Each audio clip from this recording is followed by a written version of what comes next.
Komisioner Kompolnas, Haurul Anam menyatakan, hasil autopsi diplomat muda Kementerian Luar Negeri, Arya Daru Pangayunan, telah memperjelas penyebab kematian yang sebelumnya belum dapat dipastikan. Hal tersebut disampaikan usai mengikuti rapat koordinasi dan paparan hasil penyelidikan terkait kematian Arya Daru yang digelar bersama Polda Metro Jaya dan sejumlah ahli di Mapolda Metro Jaya, Jakarta Selatan, Senin, 28 Juli 2025. Menurut Anam, hasil autopsi yang disampaikan oleh tim dokter forensik sangat rinci, tak hanya memaparkan kondisi fisik luar dan dalam jenazah, autopsi juga menjelaskan kandungan dalam tubuh serta berbagai temuan saintifik lainnya, seperti sidik jari dan jejak digital. Hari ini itu rekan-rekan Dirkrimum dari Polda Metro Jaya yang menjelaskan kepada pihak eksternal, ada Komnas HAM, ada Kompolnas, ya Kompolnasnya saya sendiri yang datang sama teman-teman staf. Yang dijelaskan adalah dari ujung ke ujung. Apa yang disebut dari ujung ke ujung itu? Bagaimana mereka menangani kasus ini? Terus apa saja yang mereka dapatkan? Termasuk merespon beberapa concern dari publik. Misalnya, kalau concern dari publik itu soal perbedaan waktu di CCTV itu juga dijelaskan. Yang kedua soal bagaimana sebenarnya misalnya peristiwa di Krukto gitu ya, itu juga dijelaskan, ditunjukkan, bahkan juga diputar videonya. Jadi berapa menit di situ, berapa titik di situ mereka jelaskan semua. Sama memang mempertegas kembali aktivitas almarhum dari tanggal 7 pagi sampai masuk kembali pada 7 hampir tengah malam ya, ke kos-kosan sampai bagaimana paginya tanggal 8 membuka jendela dan sebagainya. Itu semua dicek. Dan salah satu yang paling penting begini, disandingkan antara komunikasi WA disandingkan dengan time frame yang ada dalam CCTV. Dan itu memiliki logika mendasar atas peristiwa yang sangat kuat. Nah, itu yang pertama. Yang kedua, ya perbedaannya dengan sebelumnya, dengan kami sekarang sudah mulai ada hasil otopsi. Jadi tadi kami ditunjukin hasil otopsi, ya diterangkan apa saja yang dilakukan dalam konteks otopsi dan sebagainya. Ditunjukin bagaimana cara melakukan otopsi dan sebagainya sampai menarik kesimpulan atas peristiwa tersebut, penyebab kematiannya. Nah, kami tidak bisa menyebutkan di sini, ya biar Polda Metro Jaya yang akan mengumumkannya. Tapi yang paling penting dalam segi bagaimana prosedur itu dilakukan, ya otopsi juga dilakukan sangat detail, ya termasuk bagaimana kondisi tubuh di luar yang kelihatan kasat mata sampai bagaimana kondisi tubuh di dalam yang tidak kasat mata. Kedua juga kandungan-kandungan yang ada dalam tubuhnya itu apa saja. Nah itu yang ditemukan, itu yang dijelaskan. Nah termasuk juga pendekatan saintifik yang lain yang terlepas dari otopsi dan jejak digital adalah soal sidik jari. Nah sidik jari juga kami nanti dijelaskan.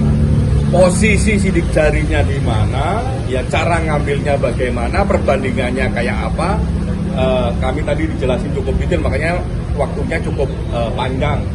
Kami diberikan kebebasan untuk mendalami itu dalam dua konteks prosedur dan konteks substansinya.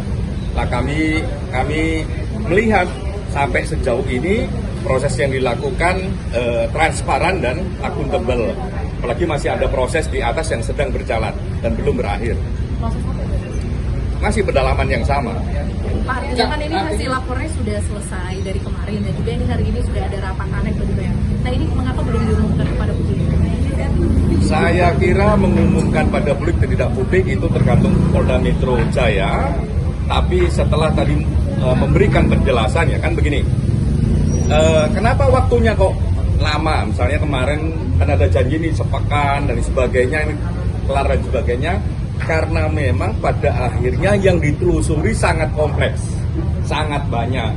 Dari rekam jejak digital, banyak variasi yang pada akhirnya juga ditemukan, didalami dan ditemukan. Dari segi otopsi, ya banyak item-item otopsi yang semakin lama semakin dibuka lebih terang, lebih kompleks. dari segi latar belakang juga ditelusuri lebih dalam dan lebih kompleks. Itulah yang membuat ya proses penanganan ini membutuhkan waktu yang lebih panjang. Tapi pertanyaannya, apakah waktu yang panjang ini ya yang diambil oleh Polda Metro Jaya itu wasting time, buang-buang waktu, ataukah waktu yang substansial? Per hari ini kami lihat rekam jejak kerjanya itu bukan waktu yang sia-sia, tapi waktu yang substansial. Karena hari per hari ada pergerakan pendalaman, hari per hari semakin jelas apa peristiwanya, bagaimana rekam jejaknya, dan apa yang mereka dapat. Cak, sebelumnya kan penyelidikan sudah terang gitu, Cak. Nah, apakah hasil otopsi ini semakin menguatkan hasil penyelidikan? Kalau dari kemarin kita bilang proses ini semakin terang peristiwanya, hari ini ketambahan semakin jelas penyebab kematiannya. Artinya menguatkan hasil penyelidikan sebelumnya. Ya, sebagai satu rangkaian proses yang dilakukan, proses hari ini dengan adanya hasil otopsi tadi, itu semakin jelas penyebab kematiannya. Kalau kemarin peristiwanya terang, penyebab kematiannya belum, karena hasil otopsinya belum. Nah, saat ini kemarin peristiwanya sudah terang, dan tadi semakin terang, ya, habis itu penyebab kematiannya juga semakin udah jelas gitu. Tinggal diumumin aja sama Polda Metro. Kemarin kan ada tes ketemu, Cak. Kesimpulannya biar diumumkan oleh Polda Metro Jaya sebagai institusi yang memang bertanggung jawab terkait peristiwa ini dalam konteks penegakan hukumnya. Tinggal diumumin aja, Cak, ya kesimpulannya. Sepanjang yang kami ikutin tadi, harusnya memang tinggal diumumkan karena tidak ada celah yang signifikan gitu ya. Misalnya begini, HP ya, soal HP sampai sekarang memang HP-nya belum ditemukan. Tapi apakah itu membuat penyebab kematiannya tidak terungkap? Penyebab kematiannya terungkap dengan pendekatan otopsi. Apakah latar belakangnya tidak terang dengan tidak ditemukannya HP? Terang karena ada rekam jejak digital yang lain. Terkait dengan pernyataan dari Nasir Jamil yang menyatakan bahwa ada luka cekikan di leher Arya Daru. Saya kira saya nggak akan komentar orang yang nggak lihat secara proses ya. Kan tadi kami dijelaskan oleh dokter forensik ya, di mana tubuh itu menandakan apa, itu tadi jelaskan jelas. Mana yang memar, mana yang lebam, kurang lebih memarnya kenapa, lebamnya kenapa, itu dijelaskan. Tapi ini mengarah ke akhir mengakhiri hidupnya, gimana? atau ada tindak pidana? Semua hal memang harus dibuktikan, termasuk dengan foto plus juga dengan penjelasannya. Kalau sekedar dengan foto, orang bisa menafsirkan macam-macam. Nah, kalau tadi dalam proses di atas tadi, itu kami dijelaskan detail ya, foto awal ya, sebelum otopsi ya, sampai dilakukan otopsi, dan dijelaskan kondisi tubuhnya seperti apa dan dapat apa, dan itu yang paling penting. Oke, Oleh dokter otopsi ya, oleh dokter forensiknya. Selain soal penyebab kematiannya sudah diketahui, apakah penyelidik juga sudah mendapatkan motif dibalik kematian itu? Dalam konteks peristiwa seperti ini sebenarnya, nggak hanya peristiwa seperti ini sebenarnya, pidana kita tidak mengenal apakah motif itu harus dibuktikan ataukah tidak. Makanya saya lebih suka menggunakan kata background. Ya, peristiwa ini memiliki background yang terang. Ini mengarah ke mengakhiri hidupnya atau ada tindak pidana?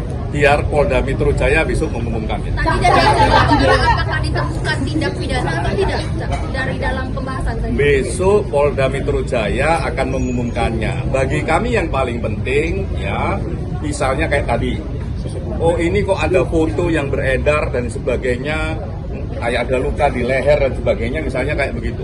Tadi kami dijelaskan dari ujung ke ujung soal otopsi ini ya, dari sebelum tubuhnya diotopsi, kondisinya kayak apa, sampai hasil otopsinya dijelaskan.